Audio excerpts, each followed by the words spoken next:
விஜய் பொறுத்தவரை நான் முதல்லயே சொன்னேன், சகோதரர் விஜய் அவர்கள் பொறுத்தவரை அரசியல் வருகையை நான் வரவேற்கிறேன். வரட்டும், தப்பு இல்லைங்கன்னா செய்யணும்னு நினைக்கிறாங்க, வரட்டும்.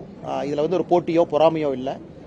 விஷன் கொடுக்கட்டும், தமிழ்நாட்டுக்கு தான் நான் செய்ய போகிறேன் அப்படின்னு. இன்றைக்கி முதல் பத்திரிகையாளர் சந்திப்பை நடத்தினதான் நான் பார்த்தேன். சென்னை விமான நிலையத்தில் பேசினதா நான் அமெரிக்காவில் இருக்கும்போது பார்த்தேங்கன்னா, என்னை பொறுத்தவரை நிறைய பத்திரிகையாளர் சந்திப்பு நடத்தணும். அதான் அது விஜய் அவர்களாக இருக்கட்டும், புதிதாக யார் இருந்தாலும் மக்களுக்கு பத்திரிகையாளர் சந்திப்பு மூலமாகத்தான் நம்ம ரீச் பண்ண முடியுங்கண்ணா. மேடை பேச்சுக்கள் வேற, தெருமுனை பிரச்சார கூட்டம் வேற, உள்ளரங்கு நிகழ்ச்சிகள் வேற. பத்திரிகையிட்ட பேசும்பொழுது தான் மக்களுக்கு விஷன் தெரியும், ஓ இதுக்கு தான் கட்சி நடத்துறாங்களான்னு. ஸோ விஜய் அவர்கள் நிறைய பத்திரிகையாளர் சந்திப்பு நடத்தட்டும், கேள்விகளுக்கு பதில் சொல்ல ஆரம்பிக்கட்டும். நான் என்னோட எதிர்பார்ப்பு, ஒரு காமெண்ட் பண்ண நான் எதிர்பார்க்கிறது. ரெண்டாவது, ரோட் ஷோ நடத்துறதுக்கு எல்லாருக்கும் உரிமை இருக்குங்கண்ணா. எங்க வேணாலும் கொடைக்கானல், கோயம்புத்தூர், எங்க வேணாலும் ரோட் ஷோ நடத்தலாம்.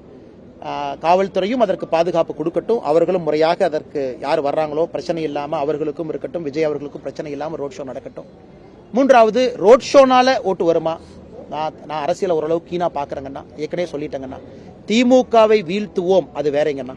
திமுகவை வீழ்த்து விட்டு எப்படிப்பட்ட ஆட்சியை கொடுப்போம், மக்கள் அதை எதிர்பார்க்கிறாங்க. அதனால எந்த கட்சியாக இருக்கட்டும் இருந்தாலும் எப்படிப்பட்ட ஆட்சியை கொடுக்கின்றோம் என்று பத்திரிகை சந்திப்பு மூலமாக, பொதுமக்களுக்கு நேரடியாக சந்திப்பு மூலமாக சொல்ல வேண்டும். அதுதான் வாக்காக மாறும். இன்னைக்கு பொலிட்டிக்கல் ஃபீல்டு ஓப்பனுங்கண்ணா. தமிழ்நாடை பொறுத்தவரை இட்ஸ் ஓப்பன் ஃபீல்டு. இன்னைக்கு ஸ்ட்ராங்கான நிறைய பிளேயர்ஸ் இருக்காங்க. இன்னைக்கு ஒரு ஓப்பன் பொலிட்டிக்கல் ஃபீல்டு இருக்கு.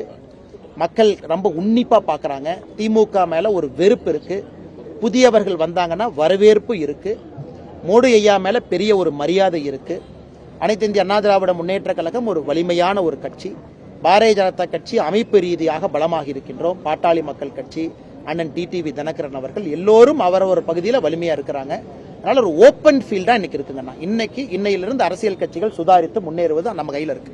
2 நாளைக்கு முன்னாடி முதலமைச்சர் ஸ்டாலின் கூட்டத்தில் பேசும்பொழுது சொல்லியிருக்கிறாரு, சரிங்கண்ணா, அதிமுகவை மிரட்டி பாஜக கூட்டணிக்கு வர வச்சிருக்காங்க, பணி வச்சிருக்காங்கன்னு அவர் சொல்லியிருக்காரு. முதலமைச்சர் அவர்கள் எதற்காக யார் யாரோடு கூட்டணி வைக்கிறாங்க, அவருக்கு பிரச்சனை என்னன்னு எனக்கு புரியலீங்கண்ணா. அவருக்கு என்ன பிரச்சனை?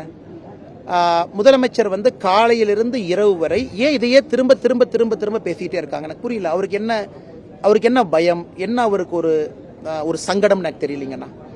ஒரு காலத்தில் அவர் தான் சொன்னாரு, அவருடைய தந்தையார் சொன்னாரு, பாரதிய ஜனதா கட்சி எங்க இருக்கு, இங்க ஒண்ணு அங்க ஒண்ணு இருக்குனாரு.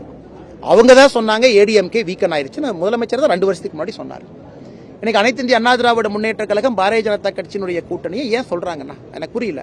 நான் திரும்ப திரும்ப சொல்றதுங்கன்னா, இன்னைக்கு நான் சொல்றது விஷன் என்ன இருக்குன்னு தான் நான் கேட்கறேங்கண்ணா. இப்போ எங்க கூட்டணியா இருந்தாலும் விஷன் மக்கள்கிட்ட கொடுக்கணும். சகோதரர் விஜயா இருந்தாலும் விஷன் கொடுக்கணும். சகோதரர் சீமான் அண்ணா இருந்தாலும் விஷன் கொடுக்கணும். இன்னைக்கு தான் அரசியல் கடை. மக்கள் ரொம்ப புத்திசாலிகள்னா, ரொம்ப புத்திசாலி, ரொம்ப தெளிவா யோசிச்சு தான் ஒரு ஓட்டு போட போறாங்க. அதனால முதலமைச்சர் எதற்காக பிதற்றுகின்றார்? அவர் செஞ்ச சாதனையை சொல்லலாமே. 4 வருஷம் ஆச்சு, அதையே சொல்ல மாட்டாரு. ஏன் டேட்டா கொடுக்க மாட்டாரு? ஒரு கொலை கூட தமிழ்நாட்டில் டேட்டா இல்லை. நான் உங்களுக்கு சொன்ன டேட்டால எங்க எடுத்தாங்கன்னா மானிய குறிப்புல இருந்து எடுத்தேன். மானிய குறிப்புல, உள்துறை மானிய குறிப்புல தான் டேட்டா இருக்கு. இவங்க ஒரு டேட்டா வெளியிட்டு பல ஆண்டுகள் ஆகுது. பெண்களுக்கு எதிரான குற்றம் 2021, 22, 23 எங்கேயுமே இல்லை. பத்திரிகை கிடைக்காதுங்கண்ணா, கிடைக்காது. எந்த டேட்டாவுமே கொடுக்கறது இல்லை. எந்த அடிப்படையில் நல்லாட்சின்னு சொல்றாங்க? ஆனால் முதலமைச்சர் அவர்கள் அதுல கவனம் செலுத்தட்டும். யார் யாரோடு கூட்டணி வைக்கின்றார்கள் என்பதற்கு எதற்காக அவர் கவலைப்பட்டுக் கொண்டிருக்கின்றார்? செய்திகளை உடனுக்குடனும் துல்லியமாகவும் தெரிந்து கொள்ள சப்ஸ்கிரைப் பண்ணுங்க.